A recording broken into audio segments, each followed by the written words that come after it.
ఎన్ఎస్ఏలు ఉన్నప్పుడు చాలా విద్యార్థుల కోసం, నిరుద్యోగుల కోసం ఎన్నో కార్యక్రమాలు చేపట్టారు, ఎన్నోసార్లు జైలుకి వెళ్ళారు. సరే మీరు జాబ్ క్యాలెండర్ ఇస్తా అని చెప్పేసి అన్నారు. సో ఇప్పటివరకు ఏదైనా జాబ్ క్యాలెండర్ June 2 నాడే పెడతా అని చెప్పేసి అన్నారు. ఎవరు చెప్పారు?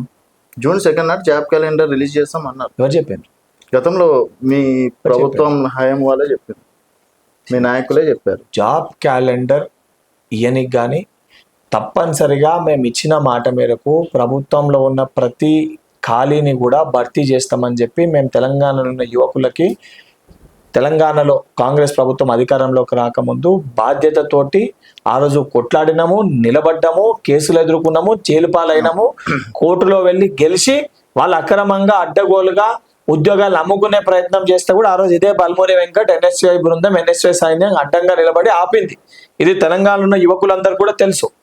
అధికారంలోకి రాగానే పెండింగ్ లో ఉన్న ఏదైతే కేసులో ఉండి చిక్కుముళ్లలో ఉన్న ఉద్యోగాలన్నింటినీ పరిష్కరించి ఆ ఉద్యోగ నియామకాలు చేపట్టింది కూడా ఈ ప్రజాప్రభుత్వం, గౌరవ ముఖ్యమంత్రి రేవంత్ రెడ్డి గారి.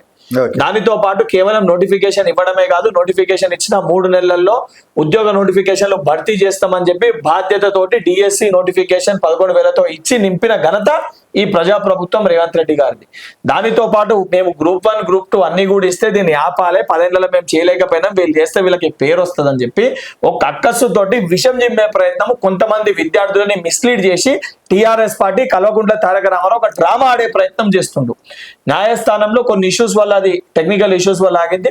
తప్పనిసరిగా దాన్ని కూడా ఏదైతే అర్హులైన విద్యార్థులకి వాళ్ళకి ఇమీడియట్ గా దాన్ని రిలీఫ్ ఇప్పించి వాళ్ళకి ఉద్యోగాలు ఇచ్చి తప్పనిసరిగా అవన్నిటితోటి అవన్నీ క్లారిటీ వచ్చినాక నెక్స్ట్ అసెంబ్లీ సెషన్ లోపల ఒక శుభవార్త నిరుద్యోగులకి గౌరవ ముఖ్యమంత్రి రేవంత్ రెడ్డి గారు నోటి మీదుగా వినబోతుండ్రు. సో జాబ్ క్యాలెండర్ మీద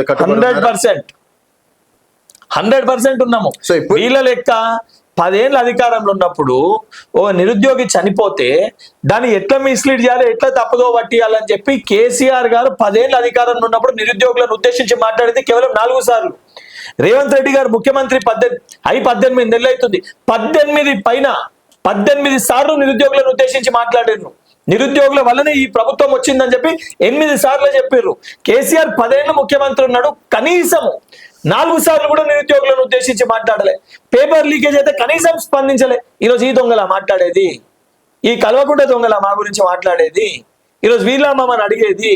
2017లో ఇచ్చిన నోటిఫికేషన్, 2017 టీజీపీఎస్సీ పరిధిలో ఇచ్చిన నోటిఫికేషన్ 2023 వరకు నియామక పత్రాలు గాడిద పనులు తోముతుర్రా. అలా బిడ్డకు ఉద్యోగం రాకపోతే 6 నెలల్లో అలా బిడ్డకు ఉద్యోగం ఇచ్చుకొని ఎమ్మెల్సీ పదవి ఇచ్చినావు. మన తెలంగాణలో ఉన్న ఎస్సీ, ఎస్సీ, బీసీ, బడుగు బలైన వర్గాలకి పాపం ఎగ్జామ్ రాసి ఉద్యోగం వచ్చి నియామక పత్రం రాక, ప్రైవేట్ రంగంలో పోలేక, ప్రభుత్వ ఉద్యోగం వస్తుందో రాదు అని చెప్పి తెలియక, ఊరికి వెళ్ళి వాళ్ళ గ్రామంలో గ్రామ సభ్యులకి చెప్పుకోలేక వాళ్ళ తల్లిదండ్రులు బిక్కుబిక్కుమని బాధపడుతుంటే మరి ఆ రోజు కనీసం స్పందించని ఈ కేటీఆర్ గాని, కేసీఆర్ గాని, కవిత గాని, హరీష్ రావు గాని ఇలా సిగ్గు లేదా బయటకు వచ్చి మాట్లాడుతున్నారు. ఈరోజు నిజంగా సిగ్గుశరం ఉంటే 10 ఏళ్లలో మీరు ఎంత ఇచ్చిరో చెప్పుర్రా నాయన, 10 ఏళ్లలో మీరు ఏం చేసిరో చెప్పుర్రి. పాపం ఒక చెల్లె ఆత్మహత్య చేసుకుంటే దాన్ని కూడా తప్పుడుగా చిత్రీకరించి చూపించిండు కేటీఆర్. వాళ్ళ తల్లిని, వాళ్ళ తమ్ముడిని పిలిచి దాన్ని కూడా యూట్యూబ్ లో వీడియో చేసి తప్పుడుగా ప్రచారం చేపించిండు. ఇది వాస్తవం కదా? ఈ రోజు ఆయన కనీసం సిగ్గుశరం ఉండాలని కనీసం మాట్లాడే అర్హత లేదు ఇలా. అని ఇప్పుడు సరే, వాళ్ళు చేసిన తప్పుల వల్లనే ఈ రోజు ప్రజాప్రభుత్వం అధికారంలోకి వచ్చింది. అదే నేను ఏమంటున్నా, మేము చేస్తామని భరోసాగా చెప్పినాక తర్వాత ఈ దొంగల ఊటిపుట్టని నేను నీకు స్పష్టత ఇచ్చిన. అసలు నాది ఏంటంటే 18 నెలలుగా మీరు నోటిఫికేషన్ భర్తీ చేసింది అంటే మీ ప్రభుత్వం అంటే నాకు అర్థం కాక అడుగుతా. ఫర్ ఎగ్జాంపుల్ ఒక Group 1 ఎగ్జామినేషన్ ఉంది అనుకోండి, ఎగ్జామినేషన్ పెండింగ్ లో ఉంది, లేదా కోర్టులో అంత అయిపోయి కోర్టులో పెండింగ్ ఉంది. ఇప్పుడు కోర్టులో Group 1 పెండింగ్ ఉన్నప్పుడు ఇంకో Group 1 ఇవ్వగలుగుతుందా గవర్నమెంట్? ఇవ్వలేదు. మరి అట్లా దాదాపు 24 నోటిఫికేషన్స్ పెండింగ్ లో ఉండే కోర్టులో, అవి క్లియర్ చేయండి. కొత్త నోటిఫికేషన్స్ ఎట్లా వస్తుంది? అవన్నింటినీ కదా క్లియర్ చేసింది. దానితో పాటు డిఎస్సి, Group 1, Group 2 ఇవన్నీ ఇవ్వలేదా? ఇవన్నీ కనబడతలేవా? ఇవన్నీ వాళ్ళు ప్రకటించిందంటే మరి కేసీఆర్ ఇంటికి ఒక ఉద్యోగం ఇస్తానని కూడా ప్రకటించాడు. రేపు ప్రభుత్వంలో ఉన్న ఖాళీలన్నీ భర్తీ చేసినాక కూడా కేసీఆర్ అప్పుడే చెప్పిండు ఇంటికి ఒక ఉద్యోగం ఇస్తాను, మేము అప్పుడే చెప్పినాం, అది కూడా మా హామీలు ఉంది కాబట్టి ఇప్పుడు మీరు చేసినారంటే నడుస్తుందా? అరే ఆలోచన లేకుండా అన్న 10 ఏళ్ల వారి పరిపాలనలో కూడా వాళ్ళు ఉద్యోగాలు ఇస్తలేదని చెప్పి మేము కొట్లాడలే ఆ రోజు. ఓకే 10 ఏళ్ళు నేను ఎన్ఎస్వై రాష్ట్ర అధ్యక్షుని ఉండే. నేను రాష్ట్ర అధ్యక్షుని ఉన్నప్పుడు ఇయ్యక గ్రూప్ 1 ఉద్యోగం ఇస్తే దాన్ని కూడా అంగట్లో సరుకు లెక్క ఏదైతే ఇష్టం ఉన్నట్టు క్వశ్చన్ పేపర్లు పంచి దాన్ని కూడా అమ్ముకుంటారు. నీ అమ్మ వీళ్ళు ఏంది ఏ స్థితికి తీసుకొని వస్తారు తెలంగాణ రాష్ట్రాన్ని బాధ ఆవేదనతో ఆ రోజు కొట్లాడినాము. ఈరోజు అవన్నీ సమస్యలు కూడా సరే ఆ రోజు ప్రతిపక్షంలో ఉన్నప్పుడు చేసేదన్నీ కూడా నీ ద్వారానో ఇంకొన్ని మీడియా ఛానల్ ద్వారా చూపించుకుంటుండే.